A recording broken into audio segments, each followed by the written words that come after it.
Hello, eighth graders. This is Mrs. Craig, counselor at Siloam Springs High School. Today we are going to talk about career and academic planning. Sorry about that.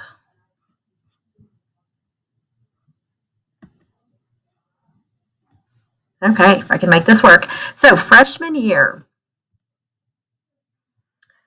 thinking about the grades you earn in high school. These grades will stay on your transcript. So, your transcript is like a report card, but it keeps record of all of your grades from if you took, actually, some of you are taking high school credits right now, maybe Algebra 1 and Pre AP Physical Science. Those will go on your high school transcript. You will earn credits. You will need to have 24 credits at a minimum to graduate high school. So, as you accumulate your credits and your grades, those will stay on your transcript. So, when you will hear that word quite a bit over the next few years. So, grades and credits. They're all important if you want to, as a junior or senior, take college classes.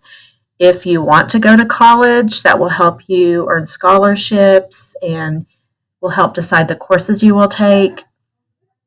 It can at times help you get a job. So employers want to know if you want to go get a part-time job. Employers want to know, if you're passing your classes, they want to have good workers. You can earn certifications. Junior and senior year, you could take courses such as welding, certified nurse assistant, EMT, and there are many more programs that you could be a part of. Athletics, and then participating in clubs. So credits. So example, in next fall, you would take Algebra 1. So say you make a B, you will earn a half of a credit. So every course for each semester is worth a half of a credit. If you do not pass a class, so passing would be a 60 or above, you would earn an F, so you would earn 0 credit. So that class would have to be taken again to earn that credit if it is a course needed for graduation. If you fail an elective that is not needed, you would not have to take that particular class over, but you do still have to earn elective credits as part of your 24 credits. So those are important things to think about. Maybe in younger grades and maybe in eighth grade, you failed a class but still got to move to take the next class. It doesn't necessarily work like that in high school because you have to earn those credits. So that kind of went on to here. Attendance is a big, attendance is very important in eighth grade also, sorry. But once you get to high school, attendance is tied to credits as well. So you could have an A in a class, but if you miss more than 8 days in one class, and if you do not have doctor's notes, or they're not school activities, or they're not absences that we can track and know exactly why you were gone, you can earn no credit for a course just based on attendance. So it's very important that you're at school as much as possible. So a schedule at high school. We have a schedule that's called an A day and B day schedule. You will have 8 classes. One day you will have first through fourth classes. That is called, first through fourth hours. That is called an A day. And then the next day you will have the fifth through eighth hours, and that's a B day. So those days will just fluctuate every other day. So it's an A day, then a B day. Whatever Friday is, Monday will be that. So you'll have first through fourth hours one day, fifth through eighth hours the next day. We also have an advisory built in. So 2 days out of the week this year, we have an advisory class. So it could possibly be a little bit different next year, but it will typically be very close to that. So if you have English, survey of agriculture, physical science, and an elective one day, and then the next day you're going to have your next 4 classes: history, algebra 1, health, and another elective. And then the next day you would have those next classes. So extracurricular opportunities. So there are quite a few listed here. There is definitely more opportunity to get involved. So once we start high school, you will get to hear a lot more about the opportunities. And there will be some more slideshows coming, if not today, then soon, about elective opportunities. And coaches, you will need to, coaches will be letting you know about tryouts as the spring approaches. Basketball and volleyball require tryouts. Football does not require tryouts. So just pay attention to timelines about tryouts if you are interested in playing those sports in the fall. So how does lunch work? This year we have 3 lunch times. I'm not sure what next year will look like. Traditionally, we have had 2 lunches. We have 3 this year just to keep things a little safer. So your lunch is just determined by the teacher you have 3rd hour and 7th hour. So you won't know which lunch you will have until you actually get your schedule. And then when you come to school and before school starts, we'll put some information out there about how you will know when your lunchtime is. So we have 3 different lunches. And then there's lots of opportunity for different types of food at lunch. You can sit wherever you want to sit with a friend, but this year we do have a seating chart, so you're not able to be up and moving around and changing seats once you've kind of picked your spot. So that's just something to think about. Okay, the basics. How do I get to graduation day? So we require, and the state requires 24 credits to graduate. 4 of those are math, 4 of those are English, 3 science credits, 3 social studies credits, and then the remaining credits are electives. So there's many more than 2. That number is not correct. Sorry about that.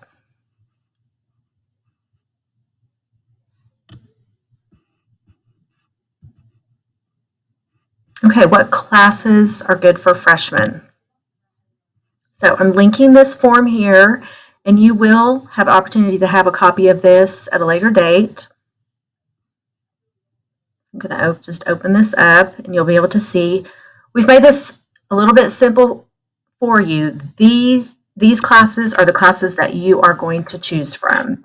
So we have many more classes than this that are offered at the high school, but these are the classes that a freshman will take. So we'll start at the top. So you're going to choose from these classes for English. You're going to choose from these classes in math, these classes in science. Your teachers are going to recommend classes for you. We'll talk about those in just a little bit. But you and your parents can talk about and decide which ones you think are best for you. A teacher may think that you are ready for a pre-AP class that's a little more rigorous. You and your parents may decide that that's not something that you want to do next year. So you can talk about it and think about it and make that decision. So you will make one choice from all of those. And then electives. You are going to choose 8 electives. Some of those electives will be alternates. You're going to label them 1 through 8. 1 being the class that you want the most, 8 being the class that you want the least. All students will not be able to get all electives that they want. It just depends on how quickly they fill up and how they work in your individual schedule. So if you need to make sure that you make 8 choices so that we have enough to choose from, because if you don't put 8 choices, then we're just going to have to fill in with whatever will work for you. So give us some options so that we know that what you are really interested in.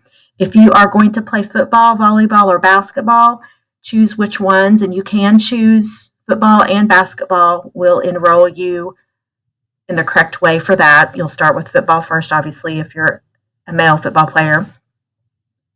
That will be 2 elective credits. So volleyball, football, and basketball, you will have that every day. So you will have it on an A day and a B day. That works for band also. So that will take 2 of your electives. So if you're in athletics during the day or in band, you really will be choosing just 7. So you will actually not have as many electives as other people.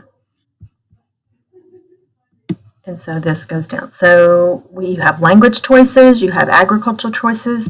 So all of the classes that say survey, survey of agriculture, survey of business and the lifespan, and family consumer sciences, fundamentals of graphic design, foundations of healthcare, fundamentals of AB Tech, engineering essentials. All of those courses are the first course in those career tech programs. And you will be hearing more about the career tech programs. In order to take one of the higher level courses, though, you have to take these basic classes. So think about what areas you might really be interested in, and you need to make sure that you take these entry level courses before you can move on to take the next classes.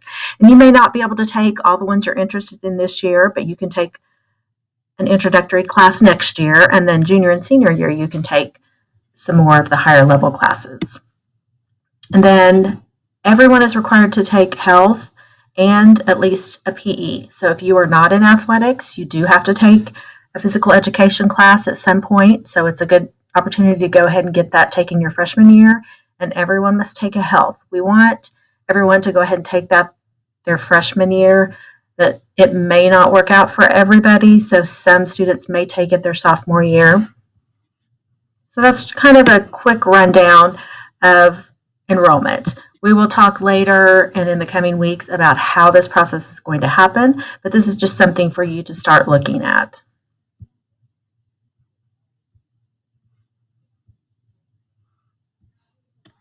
Okay, course recommendations. I talked about that a little bit.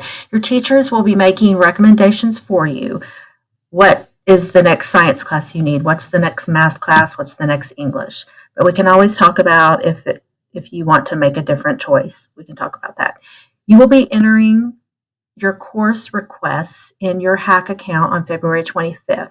So we will be giving you a copy of that enrollment form. You can take it home, talk to your parents about it, and then February 25th in your social studies classes, the counselors from the high school will come in and we will walk you through the steps of entering your course requests. That will help us to build the schedule for next year.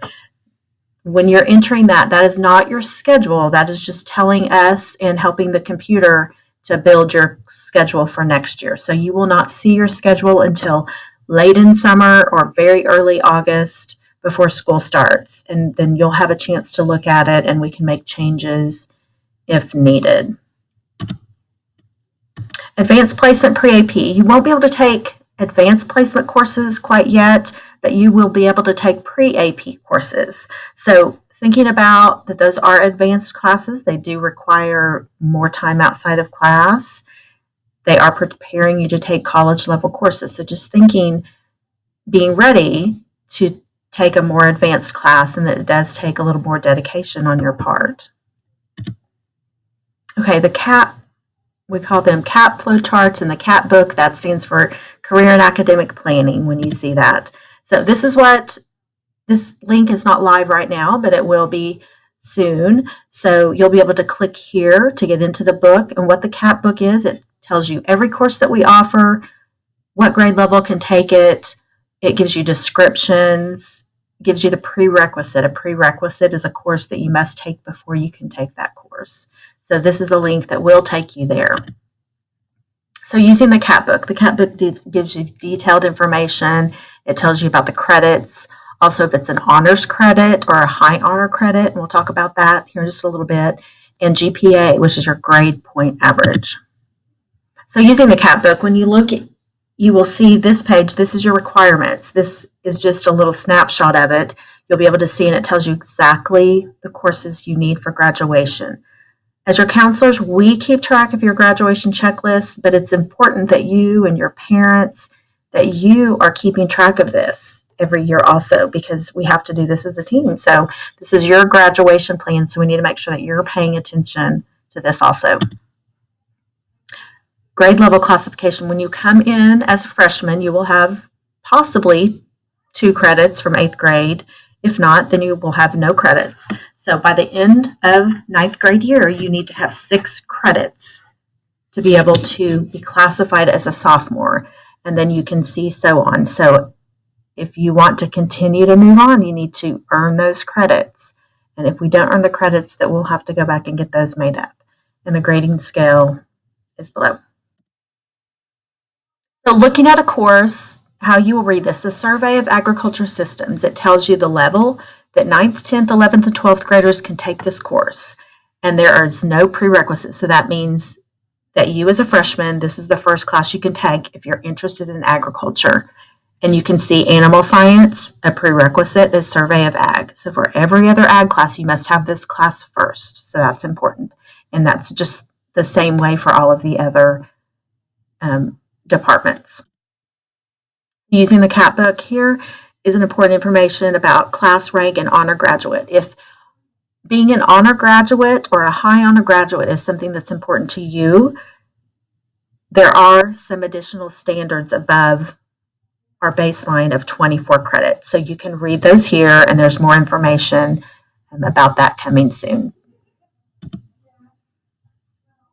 So for each department in the CAP book, you will see this is what we call a flow chart. So you can see it tells you exactly what courses you can take as freshman, sophomore, junior, and senior. And then it tells you below if you're currently enrolled in 8th grade language arts, you're going to take English 1 or pre-AP English. And then if you're currently enrolled in pre-AP language arts, you'll have the same choices. And so there will be one of these for every department: math, science, social studies, and then the electives as well. Okay, I think this slide's a little out of order, but that's okay. So who is who? So the principal is Mr. Lindley. Our assistant principals are Mr. Harden, Mrs. Hayden, and Mr. White. And then the counselors, we are your counselor by alphabet. So Mrs. Dalton has all the students A through G-O. Mrs. Howe has all the students G, P through O. And Mrs. Craig, I have all the students P through last name C. Okay, next steps. So we're going to be completing your 4-year course plan in Naviance, February 16th in your advisory classes. So most of you have hopefully logged in and you've been working in Naviance. So I will have another video showing you how to do your 4-year course plan. This is not a set in stone plan. It will just be helping to guide you to the courses that you will want to take. You're going to look over the practice enrollment form, and you're going to bring it to your social studies class February 25th, and we will enter your course requests in your Hack account. Parents will sign up for a virtual CAP meeting using Sign Up Genius. We'll have more details about that coming soon, and we will let you know who your advisor will be. You and your parents will attend a virtual CAP conference on March 15th, 16th, or 18th, so you will sign up for those dates, and then you will be enrolled for high school. I look forward to working with you all soon, and have a great day.